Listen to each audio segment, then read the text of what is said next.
BJP ಭಾರತದ ಸಾರ್ವಭೌಮತೆಗೆ ಸಂವಿಧಾನಕ್ಕೆ ದೊಡ್ಡ ಮಟ್ಟದ ಧಕ್ಕೆಯನ್ನು ತರಲತ್ತದ. ದೇಶ ಪ್ರೇಮದ ಮಾತಾಡ್ಕೋತಾನೆ ಅದು ದೇಶದ್ರೋಹದ ಕೆಲಸವನ್ನು ಮಾಡ್ಲತ್ತದ. ಇತ್ತೀಚೆಗೆ ಭಯೋತ್ಪಾದಕರು ನಮ್ಮ ಜನರಿಗೇನು ಕೊಲೆ ಮಾಡಿದ್ರು ಆ ಸಂದರ್ಭದೊಳಗೆ ಒಬ್ಬ ಸೇನಾಧಿಕಾರಿ ಹೆಂಡತಿ ಸಂಬಂಧಪಟ್ಟಂಗೆ ಅವರು ಬಹಳ ಕೆಟ್ಟದಾಗಿ ಟ್ರೋಲ್ ಮಾಡ್ತು ಈ BJP. ಹಿಮಾಂಶಿ ಏನು ಹೇಳಿದರು, ಈ ಪ್ರಕರಣವನ್ನು ನೀವು ಯಾವುದೇ ಧರ್ಮಕ್ಕೂ ಮತೀಯ ಕಾರಣಕ್ಕೂ ಬಳಸಬೇಡ್ರಿ ಅನ್ನೋದನ್ನು ಹೇಳಿದ್ದನ್ನೇ ಅತ್ಯಂತ ಕೆಟ್ಟದಾಗಿ ಟ್ರೋಲ್ ಮಾಡಿದ್ರು. ಇದು ದೇಶದ್ರೋಹದ ಕೆಲಸ. ನಮ್ಮ ಸೋಫಿಯಾ ಖುರೇಶಿ ಈ ದೇಶದ ಘನತೆಯನ್ನು ಎತ್ತಿ ಹಿಡಿದಂಥ ವೀರಾಂಗನೆ, ಅವಳ ಸಂಬಂಧಪಟ್ಟಂಗೆ ಅತ್ಯಂತ ಕೆಟ್ಟದಾಗಿ ಭಯೋತ್ಪಾದಕರ ಸೋದರಿ ಅನ್ನೋ ಮಾತನ್ನು BJPಯ MP ಹೇಳಿಕೆಯನ್ನು ಕೊಟ್ಟರು. ವಿಜೇಶ ಅದೇ ರೀತಿಯಲ್ಲಿ ಇತ್ತೀಚೆಗೆ ಯಾವ ಹೆಣ್ಣು ಮಕ್ಕಳು ತಮ್ಮ ಗಂಡನನ್ನು ಕಳ್ಕೊಂಡಾರ ಅವ್ರದೇ ತಪ್ಪು, ಅವರು ಹೋಗಿ ಅವರಿಗೆ ತಡೆಗಟ್ಟಬೇಕಿತ್ತು ಅನ್ನೋ ಹೇಳಿಕೆಯನ್ನು BJP ಅವ್ರು ಕೊಟ್ಟರು. ನೀವೇನು ಮಾಡ್ತಾ ಇದ್ರಿ? ನಿಮ್ಮ ಸರ್ಕಾರ ಏನು ಮಾಡ್ತಾ ಇತ್ತು? ಯಾಕೆ ಅವತ್ತಿನ ದಿನ ಭದ್ರತೆಯನ್ನು ವಾಪಸ್ ತೊಗೊಂಡಿದ್ರಿ? ಇದೆಲ್ಲದಕ್ಕೂ ಕಾರಣ ಯಾರು ಅನ್ನೋದನ್ನು ಜನ ಕೇಳಬಾರ್ದು ಅನ್ನೋ ಸಲುವಾಗಿ ಇಂಥ ಹೇಳಿಕೆಯನ್ನು ಕೊಡ್ಲತ್ತಾರ. ಇತ್ತೀಚೆಗೆ ಕರ್ನಾಟಕದ ಮಂಗಳೂರಿನೊಳಗೂ ಇಂಥದ ಕೃತ್ಯ BJP ಅವರು ಮಾಡಲಿಕ್ಕೆ ಶುರು ಮಾಡ್ಯಾರ. RSS ಅಜೆಂಡಾವನ್ನು ಅವರು ಕರ್ನಾಟಕದಲ್ಲಿ ಮಾತ್ರ ಅಲ್ಲ ದೇಶದಾದ್ಯಂತ ಜಾರಿ ಮಾಡ್ಲತ್ತಾರ. ಇವತ್ತು ಮುಖ್ಯವಾದ ಅಂಶ, ಗುಲ್ಬರ್ಗಾದಲ್ಲಿ ಇತ್ತೀಚೆಗೆ BJP ಅವರು ಒಂದು ಪ್ರತಿಭಟನೆ ಮಾಡಿದರು.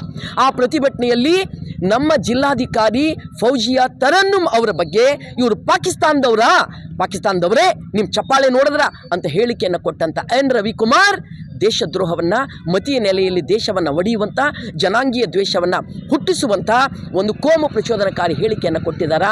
ಕ್ಷಮೆ ಕೇಳಿದ್ರೆ ಸಾಕಾಗೋದಿಲ್ಲ. ರವಿಕುಮಾರ್, ವಿಜೇಂದ್ರ ಅವರೇ ಏನು ಮಾಡ್ತಾ ಇದ್ದೀರಿ? ಮೋದಿಯವರೇ ಏನು ಮಾಡ್ತಾ ಇದ್ದೀರಿ? ನಿಮ್ಮ ಪಕ್ಷದವರು ಇಂಥ ಎಲ್ಲ ದೇಶವನ್ನು ಇಬ್ಬಾಗ ಮಾಡುವಂಥ ಹೇಳಿಕೆಗಳು ಕೊಟ್ಟ ಮೇಲೂ ನೀವು ದೇಶ ಪ್ರೇಮ ಪಟ್ಟ ಕೊಡ್ತೀರಾ ಅವರಿಗೆ? CPIM ಪಕ್ಷ ಇದನ್ನು ತೀವ್ರವಾಗಿ ವಿರೋಧ ಮಾಡ್ತೀವಿ. ಇವರ ಕ್ಷಮೆಯನ್ನು ಸ್ವೀಕರಿಸಬಾರ್ದು. ಇವರ ಮೇಲೆ ಕೇಸ್ ಮಾಡಬೇಕು. ಕೇಸ್ ಮಾಡಿದ್ರೆ ಸಾಕಾಗಲ್ಲ, ಕೂಡಲೇ ಬಂಧನ ಮಾಡಬೇಕು. ಕಾಂಗ್ರೆಸ್ನವ್ರದ್ದು ಇದರಲ್ಲಿ ದೊಡ್ಡ ತಪ್ಪು ಅದ ನೋಡ್ರಿ. ಅಲ್ಲಿ ಶರಣ್ ಪಂಪೇಲ ಅನ್ನುವಂಥ ಒಬ್ಬ ಕೋಮುವಾದಿ ವ್ಯಕ್ತಿಗೆ ಕೇಸ್ ಮಾಡಿದ್ರು, ಜಾಮೀನು ಕೊಟ್ಟು ವಾಪಸ್ ಕಳಿಸಿದ್ರು. ಏನರ್ಥ? ಕೋಮು ಪ್ರಚೋದನಕಾರಿ ಕೆಲಸ ಮಾಡೋರಿಗೆ, ಕೋಮು ದಂಗೆ ಹಬ್ಬಿಸುವವರಿಗೆ ಈ ದೇಶದಲ್ಲಿ ಒಂದು ಸಣ್ಣ ಕೇಸನ್ನು ಹಾಕುವಂಥ ತಾಕತ್ತು ಕಾಂಗ್ರೆಸ್ ಗೌರ್ಮೆಂಟ್ ತೋರಿಸಲ್ಲ ಅಂದರೆ ಏನರ್ಥ? ನಮ್ಮದೇ ಇಲ್ಲಿಯ ಒಬ್ಬ ಮಂತ್ರಿಗೆ ನಾಯಿಗೆ ಹೋಲಿಸಿ ಮಾತಾಡಿದಾರ. ಇದು ಪ್ರಜಾಪ್ರಭುತ್ವನ? ಈ ದೇಶದ ಒಳಗೆ ನಿಜವಾಗ್ಲೂ ಬಾಬಾ ಸಾಹೇಬ್ ಅಂಬೇಡ್ಕರ್ ಅವರ ಸಂವಿಧಾನವನ್ನು ಇವರು ಉಳಿಸ್ಬೇಕಂತ ಇದ್ದಾರಾ? ಇಲ್ಲ. ಸಂವಿಧಾನದ ಜಾಗದಲ್ಲಿ ಮನುಸ್ಮೃತಿಯನ್ನು ತರಲಿಕ್ಕೆ ಹೊಂಟಾರವರು. ಮಹಿಳೆಯರನ್ನ ಅಪಮಾನ ಮಾಡೋದು, ಮುಸ್ಲಿಂ ಮಹಿಳೆಯರನ್ನ ಅಪಮಾನ ಮಾಡೋದು, ಒಬ್ಬ ಜಿಲ್ಲಾಧಿಕಾರಿಯನ್ನು ಅಪಮಾನ ಮಾಡೋದು ಅಂದರೆ ಅವ್ರ ಉದ್ದೇಶ ಏನು? ಅದೇ ನಾವು ಹೇಳ್ತೀವಿ, ಸೋಫಿಯಾ ಖುರೇಶಿ, ಫೌಜಿಯಾ ತರನ್ನುಮ್ ಇವರೆಲ್ಲ ನಮ್ಮ ದೇಶದ ಹೆಮ್ಮೆಯ ಪುತ್ರಿಯರು. ಅವ್ರು ಮಾತ್ರನಾ? ಅಲ್ಲ.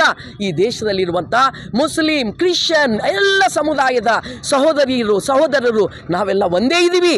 ನಮ್ಮ ಮಧ್ಯದಲ್ಲಿ ನೀವು ಇಂಡಿಯಾ ಪಾಕಿಸ್ತಾನ್ ಅನ್ನೋದನ್ನು ತಂದು ಹಚ್ಚಿದ್ರ BJP ಅವರೇ ಮನೆಗೆ ಕಳಿಸ್ತೀವಿ. ಎಚ್ಚರ, ಇಂಥದ್ದನ್ನು ಮಾಡಲಿಕ್ಕೆ ನಿಮಗೆ ಬಿಡಲ್ಲ.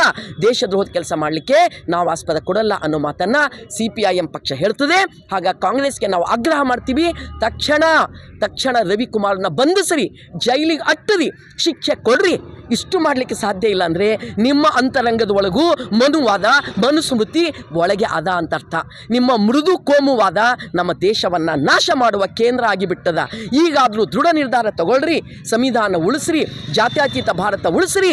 ಈ ಕೋಮುವಾದಿ ದಂಗೆ ಹಚ್ಚುವ ಕಿಡಿಗೇಡಿಗಳನ್ನು ಒದ್ದು ಜೈಲಿಗೆ ಅಟ್ರಿ.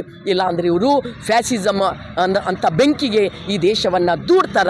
ಇದನ್ನು ತಪ್ಪಿಸಬೇಕು ಅಂತ ನಾವು ಕಾಂಗ್ರೆಸ್ಸಿಗೆ ಆಗ್ರಹ ಮಾಡ್ತಾ ಇದ್ದೀವಿ. ದೆನ್ ನಾವು ಕೋರ್ಟಿಗೆ ವಿನಂತಿ ಮಾಡ್ತೀವಿ, ಎಲ್ಲವನ್ನ ನೀವು ಗಮನಿಸ್ತಾ ಇದ್ದೀರಿ ನ್ಯಾಯಾಧೀಶರೇ, ಸಂವಿಧಾನ ಸಂರಕ್ಷಣೆ ಮಾಡದೇ ಇರುವಂಥ ಪಕ್ಷಗಳ ಮೇಲೆ ನೀವು ಸೂಕ್ತ ಕಾನೂನು ಕ್ರಮವನ್ನು ಕೈಗೊಳ್ಳಬೇಕು ಅಂತ ನಾವು ಆಗ್ರಹ ಮಾಡ್ತೇವೆ.